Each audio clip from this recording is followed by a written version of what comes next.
তার সামনে যদি আল্লাহ তাআলার গুণগান গাওয়া হয়, তার দিন একদম নরম হয়ে পড়বে, কারণ তার ভিতরে আছে ঈমান। তার ভিতরে ঈমান আছে, ঈমান নামক দৌলত আছে।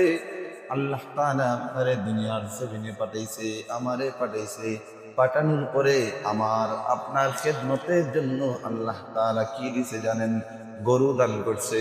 আল্লাহ তাআলা আপনার আমার খেদমতের জন্য হাঁস দান করেছে, মুরগ দান করেছে, খাবার দান করেছে, গাছপালা তরুলতা আপনার উপকারের জন্য, আমার উপকারের জন্য আল্লাহ তাআলা বানাইছে।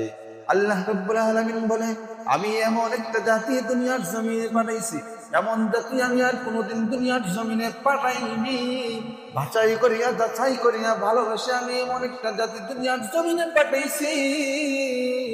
পাঠানোর একটা মাত্র কারণ, ওয়ামা খালাকুল জিন্না ওয়াল ইনসা ইল্লা লিয়াবুদুন। একটা